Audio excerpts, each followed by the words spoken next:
Assalamualaikum warahmatullahi wabarakatuh.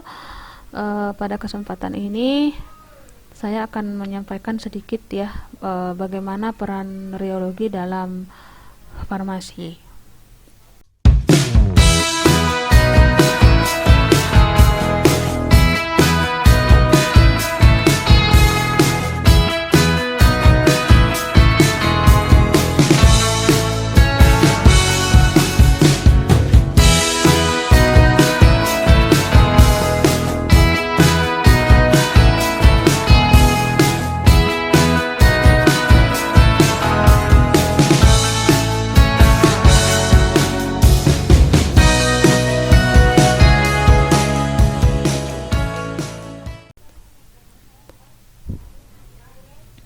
Oke, dalam bidang farmasi, aliran pada suatu sediaan itu dikenal dengan istilah rheologi. Ya, nah rheologi ini berasal dari bahasa Yunani yang terdiri dari dua kata, yaitu royang, artinya mengalir, dan logos yang artinya ilmu. Logos yang artinya ilmu, ya. Menurut Bingham dan Crawford, rheologi menggambarkan aliran zat cair atau perubahan bentuk atau deformasi zat di bawah tekanan. Ya, dalam bidang penelitian dan teknologi farmasi, pengukuran rheologi digunakan untuk mengkarakterisasi proses penuangan sediaan dari botol. Ya, misalnya menuangkan sirup obat dari botolnya. Kemudian penekanan atau pemencetan sediaan dari suatu tube atau wadah lain yang dapat berubah bentuk, misalnya proses pemencetan salep dari tubenya. Berikutnya adalah penggosokan dan pengolesan bentuk produk di atas permukaan kulit atau ke dalam kulit, ya. Misalnya proses pengolesan krim di wajah.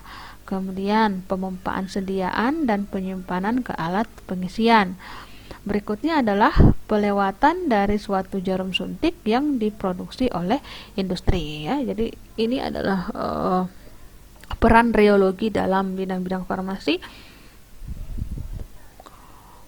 Nah, rheologi dari suatu produk tertentu menggambarkan konsistensi dari bentuk cair ke semisolid sampai kepadatan, dapat mempengaruhi penerimaan bagi pasien dan mempengaruhi stabilitas fisika dan bahkan mempengaruhi availabilitas biologis suatu zat aktif, ya. Selain itu, dalam hal pembuatan dan pengepakan produk, sifat rheologi mempengaruhi pemilihan alat yang akan digunakan untuk memproses produk farmasi, ya. Jadi untuk rheologi ini atau aliran ini memang sangat penting kemudian kita tentukan dalam suatu sediaan farmasi atau formulasi yang kita buat, ya. Makanya dalam setiap formulasi sediaan itu kita harus mengukur viskositasnya, ya, apakah dia memang sudah termasuk dalam kriteria rheologi yang kemudian kita inginkan, ya, karena ini menyangkut tentang kenyamanan atau penerimaan yang digunakan oleh pasien ketika menggunakan produk-produk farmasi, ya, apalagi kalau misalnya produk-produk misalnya produk-produk kecantikan, ya, tidak dipungkiri itu adalah produk-produk kecantikan, ya. Kalau misalnya tidak terlalu baik dalam hal rheologinya atau apanya, pasti juga tidak nyaman kemudian untuk digunakan seperti itu, ya. Itu salah satu contoh. Nah, suatu cairan yang memiliki viskositas atau kekentalan yang rendah, maka cairan tersebut akan lebih mudah mengalir, ya. Misalnya yang telah disebut di atas, yaitu air, dan sebaliknya suatu cairan yang memiliki viskositas atau kekentalan yang tinggi, maka cairan-cairan tersebut akan sulit untuk mengalir, ya. Misalnya oli, ya, kemudian ada kecap, saus lombok, dan lain sebagainya. Nah, hal ini bisa dibuktikan dengan cara menuangkan air dan kecap di atas lantai yang permukaannya miring. Pasti air mengalir lebih cepat daripada kecap tadi, ya. Nah, kekentalan ini pada saat cair disebabkan oleh adanya gaya kohesi, yaitu gaya tarik-menarik antara molekul sejenis. Nah, secara teoritis, dalam ilmu reologi, istilah viskositas atau kekentalan ini dapat didefinisikan sebagai berikut, yaitu viskositas merupakan suatu pernyataan tahanan dari suatu cairan untuk mengalir. Makin tinggi viskositas, maka makin besar tahanannya. Nah, ini kalian garis bawahi ya pengertian viskositas itu. Pernyataan tahanan dari suatu cairan untuk mengalir ya, makin tinggi viskositas maka makin besar tahanannya ya, tahanan untuk mengalir. Jadi semakin sulit kemudian dia untuk mengalir. Sebaliknya makin rendah viskositas maka semakin kecil juga tahanan mengalirnya. Nah, apa saja hal-hal yang mempengaruhi viskositas? Yang pertama adalah suhu. Suhu sangat mempengaruhi tingkat viskositas dari suatu sediaan ya. Semakin tinggi suhu zat cair maka semakin kurang kental zat cair tersebut. Artinya viskositasnya semakin rendah. Sebaliknya semakin tinggi suhu suatu zat, semakin kental juga zat tersebut ya. Pemanasan zat cair menyebabkan molekul-molekulnya memperoleh energi. Molekul-molekul cairan kemudian bergerak sehingga gaya interaksi antar molekul itu menjadi lemah. Kemudian yang kedua adalah tekanan. Viskositas cairan naik dengan naiknya tekanan, sedangkan viskositas gas tidak dipengaruhi oleh tekanan. Ya, viskositas cairan naik dengan adanya tekanan. Kemudian yang ketiga adalah berat molekul. Viskositas naik dengan naiknya berat molekul. Ya, misalnya laju aliran alkohol cepat, kekentalan alkohol rendah, sedangkan larutan minyak laju alirannya lambat, dan viskositasnya juga tinggi. Nah, viskositas ini akan naik jika ikatan rangkap semakin banyak, karena dengan adanya solut yang berat memberi beban yang berat pada cairan sehingga bisa menaikkan viskositasnya. Yang keempat adalah penambahan bahan lain. Penambahan gula pasir akan meningkatkan viskositas air ya. Ini kemudian kita bisa praktekkan sendiri dengan cara ketika kita melarutkan gula dalam air, secara otomatis air tersebut menjadi agak kental atau viskositasnya akan bertambah. Adanya bahan tambahan seperti bahan suspensi akan menaikkan viskositas air. Misalnya menambahkan tepung dalam air, atau dalam bidang farmasi kita bisa menambahkan natrium CMC, tragakan atau bentonit magma dalam pembuatan suspensi. Pada minyak ataupun gliserin, adanya penambahan air akan menyebabkan viskositas akan turun karena gliserin maupun minyak akan semakin encer sehingga waktu alirnya semakin cepat. Kemudian yang kelima adalah konsentrasi larutan. Viskositas ini berbanding lurus dengan konsentrasi larutan.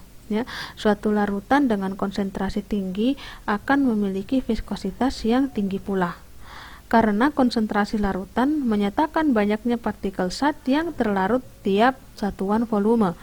Semakin banyak partikel yang terlarut, maka gesekan antara partikel semakin tinggi dan viskositasnya semakin tinggi pula. Ya, kita bisa lihat pada misalnya kalau kita bikin air gula, ya, konsentrasi gulanya tinggi, maka kita bisa lihat maka semakin kental air itu ya. Kalau misalnya konsentrasinya rendah, maka dia viskositasnya juga rendah. Oke, untuk peranan ya, ini adalah aplikasi dalam bidang farmasi. Aplikasi reologi ya. Nah, penerapan reologi untuk sediaan cairan yang pertama adalah pencampuran cairan dengan bahan yang lain ya, kemudian pelewatan melalui mulut wadah termasuk penuangan dari botol, pengemasan dalam botol, dan pelewatan melalui jarum suntik. Kemudian perpindahan cairan termasuk pemompaan dan pengaliran cairan melalui pipa, dan stabilitas fisik dari sistem-sistem dispersi. Kemudian pada sediaan padatan kita bisa lihat pada aliran serbuk dari corong ke dalam lubang pencetak tablet atau ke dalam kapsul selama proses pembuatan ya. Jadi untuk aliran ini tidak hanya berlaku pada sediaan-sediaan cairan saja, tapi juga pada sediaan-sediaan padatan seperti serbuk dan granul ya. Kemampuan pengemasan dari padatan dalam bentuk serbuk atau granul. Kemudian untuk sediaan semisolid kita bisa lihat dalam penyebaran dan pelekatan pada kulit. Kemudian pemindahan dari wadah atau pengeluaran dari tube. kemudian kemampuan zat padat untuk bercampur dengan cairan-cairan yang saling bercampur satu dengan lainnya, serta pelepasan obat dari basisnya ya. Nah, kemudian untuk pemrosesan kita bisa lihat dari kapasitas produksi dari alat dan efisiensi pemrosesan. Ya, ini kalau semi-solid tadi ya penyebaran dan pelekatan pada kulitnya, penyebaran pada saat kita mengaplikasikan bentuk lotion atau bentuk krim, bagaimana penyebarannya ya, kita bisa lihat di situ. Semakin mudah kemudian ditua, viskositasnya semakin ini, maka penyebarannya juga semakin semakin cepat, seperti itu ya, semakin mudah kemudian untuk disebarkan. Bagaimana pada saat kita mengeluarkan sediaan dari tube ya, seperti itu. Oke, thank you for joining today's class dan see you at the next subject.